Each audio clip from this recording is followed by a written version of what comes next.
পড়ুন সবাই পুরুষোচিত কণ্ঠে সকলে একযোগে পড়েন। আউযু বিল্লাহি মিনাশ শাইতানির রাজিম। বিসমিল্লাহির রাহমানির রাহিম।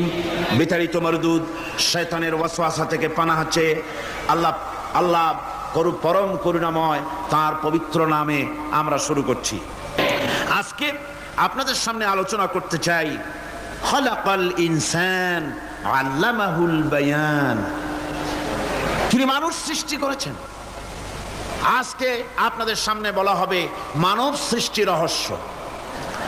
আল্লাহ পাক যেহেতু সৃষ্টিকর্তা, তিনি সৃষ্টি করেছেন। আমাদেরকে কে সৃষ্টি করেছেন বলুন? সকলে বলুন, আমাদের স্রষ্টা কে? তিনি আমাদেরকে সৃষ্টি করেছেন। যেহেতু তিনি আমাদের সৃষ্টি করেছেন, সেহেতু আমাদের সঠিক রাস্তা, সঠিক পথ বলে দেওয়ার দায়িত্ব কার? সেই আল্লাহ পাকের। যেহেতু সৃষ্টি করেছেন তিনি, রাস্তা বলে দেওয়ার দায়িত্ব সেই আল্লাহ পাকের। কোরআন মাজিদে এই কথাটি অনেক জায়গায় আল্লাহ পাক বলেছেন। যেমন সূরা আল-লাইলের ভিতরে বলা হয়েছে ইন্না আলাইনা লাল হুদা। আমার উপরে এটা দায়িত্ব, পথ কর্মপদ্ধতি পরিদর্শন করা, প্রদর্শন করা, রাস্তা দেখানো, এটার দায়িত্ব হচ্ছে আমি আল্লাহ পাকের। রাস্তা দেখাবেন কে? আল্লাহ পাক। ভাইরা আমার, আল্লাহ পাক পথ দেখিয়েছেন, আল্লাহ পাক রাস্তা দিয়েছেন। মরুভূমির ভিতরে যে রব্বুল আলামিন পথের নিশানা তৈরি করে দিলেন, যেখানে গভর্নমেন্ট রাস্তা বানাতে পারে না, মরুভূমির ভিতরে যিনি পথের নিশানা বানালেন মানুষ যেন না হারায়, যে আল্লাহ রাব্বুল আলামিন দুর্গম পাহাড়ের ভিতরে গিরিপথ তৈরি করে দিলেন মানুষ যেন হারায় না যায়।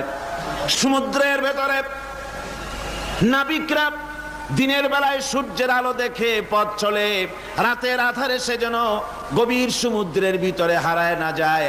আল্লাহ তাই আকাশের ভিতরে তারকা মণ্ডলী খচিত করে রেখেছেন। সমুদ্রের নাবিকেরা, জাহাজের নাবিকেরা তারকা দেখে দেখে পথ নির্ণয় করে নেন। যে মাবুদ রাস্তা বানালেন জঙ্গলের ভিতরে, পাহাড়িয়া এলাকার ভিতরে, যে মহান প্রভু রাস্তা বানালেন, নিশানা বানালেন মরুভূমির ভিতরে, যিনি রাস্তা দেখায় দিলেন গভীর সমুদ্রের ভেতরে, সেই আল্লাহ রাব্বুল আলামিন। আমরা দুনিয়ার বুকে মানুষেরা অন্ধকারে মরবো, রাস্তা হবে না, এমনটি তো হতেই পারে না। আল্লাহ রাব্বুল আলামিন আমাদের জন্য রাস্তা বানাইছেন। মহান আল্লাহ রাব্বুল আলামিন বলেন وعلى الله قصد السبيل ومنها جائر। আল্লাহ পাক বলেন সোজা রাস্তা, সোজা পথ বলে দেওয়ার দায়িত্ব আমি আল্লাহর। যেখানে রয়েছে অসংখ্য বাঁকা পথ, অসংখ্য বাঁকা পথ যেখানে, যে পৃথিবীতে, সেখানে সোজা রাস্তা বলে দেওয়ার দায়িত্বটা কার? জোরে বলেন কার? আল্লাহ শুধু সৃষ্টি করেন না, সৃষ্টি করেন, শিক্ষা দেন, পথ বলে দেন, পথটাও বাকি রাখেন না, পথটাও তিনি বলে দিয়ে দেন। হযরতে মূসা আলাইহিস সালামের কাছে ফেরাউন প্রশ্ন করল, তুমি যে রবের দাবি করছো, যে একজন রব আছেন, সে রবের পরিচয় কি? তোমার সেই রব কে? হযরতে মূসা আলাইহিস সালাম যে জবাবটা দিলেন, কি সুন্দর জবাব! এক কথার ভিতরে সমস্ত কথা সন্নিবেশিত হয়ে গেছে। ফেরাউনের প্রশ্নের জবাবে রব কে, এ কথার জবাব দেওয়া যায়, হাজার হাজার পৃষ্ঠা লেখা যায়। রবকে, তার পরিচিতি। আমি যদি এখন শুধু রব শব্দের ব্যাখ্যা করি, তাফসীর করি, রাত শেষ হয়ে যেতে পারে, ইনশাআল্লাহ ব্যাখ্যা দেওয়া যাবে। কিন্তু মূসা আলাইহিস সালাম কি সুন্দর একটা জবাব দিয়া দিলেন। রবকে শোনো, রব্বুনাল্লাযী আ'তা কুল্লা শাইইন খালকাহু সুম্মা হাদা। রব হচ্ছেন সেই, আমার প্রভু হচ্ছেন তিনি, যিনি সমস্ত সৃষ্টিকে, সমস্ত মাখলুকাতকে যিনি সৃষ্টি করেছেন, আর সৃষ্টি করার পর তার চলার জন্য পথ তৈরি করে দিয়েছেন। তিনি হচ্ছেন আল্লাহ পাক, যিনি সৃষ্টি করেন আর পথের দিশা দেন। তিনি হচ্ছেন আল্লাহ পাক, তিনি হচ্ছেন রব। শুধু বানান না, বানাবার পরে তার প্রয়োজনটাও মিটায় দেন। আল্লাহ পাক সেই আল্লাহ বলছেন খালাকাল ইনসানা আল্লামাহুল বায়ান। তিনি মানুষ সৃষ্টি করেছেন। আমি সম্ভবত দ্বিতীয় দিনে আপনাদেরকে বলেছিলাম, মানুষ বানর থেকে আসে নাই, মানুষ ওরাং ওটাং থেকে আসে নাই, মানুষ সিম্পাজি থেকে আসে নাই, মানুষ বাঁদরের গোষ্ঠী নয়, মানুষ এসেছে মাটি থেকে, আদম থেকে। মানুষের পূর্বপুরুষ হচ্ছেন হযরতে আদম আলাইহিস সালাম। মানুষের পূর্বপুরুষ কে? আদম আলাইহিস সালাম। আর মানুষের পূর্বপুরুষ হচ্ছেন আদম আলাইহিস সালাম, আর তার উৎপত্তি হচ্ছে মাটি থেকে। মানুষ এসেছে আদম থেকে, আদম এসেছে মাটি থেকে।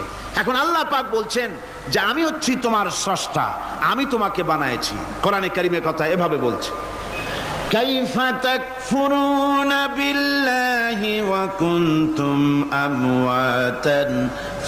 দেখুন, এই যে টেপ রেকর্ডারে ওয়াজগুলি রেকর্ড হচ্ছে, তাফসীর রেকর্ড হচ্ছে।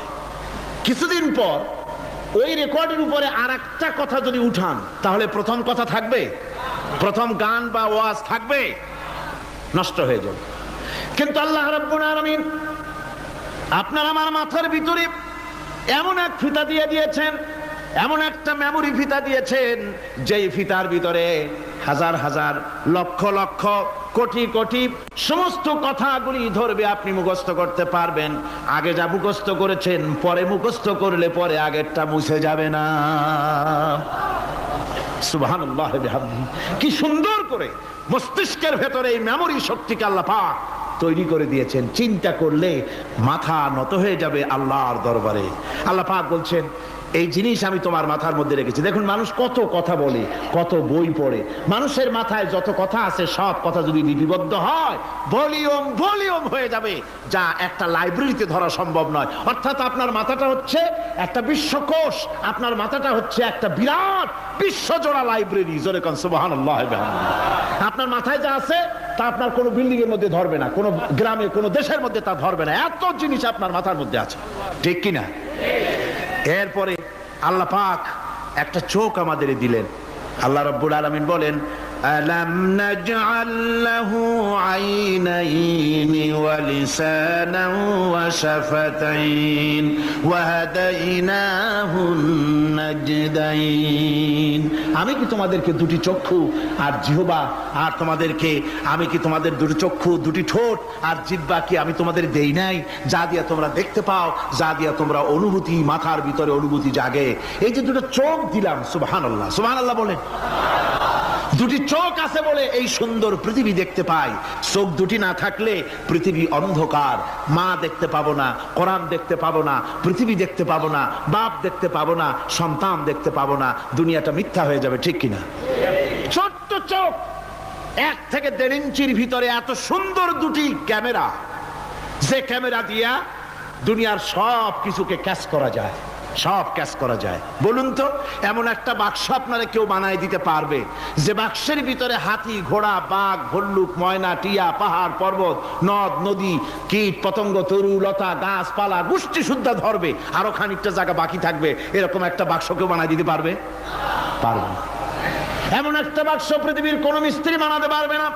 কিন্তু আল্লাহ রাব্বুল আলামিন আপনার আমার কপালের নিচে 1 থেকে 3 ইঞ্চির ভিতরে এমন 2টা ফিল্ম বক্স তৈরি করে দিয়েছে।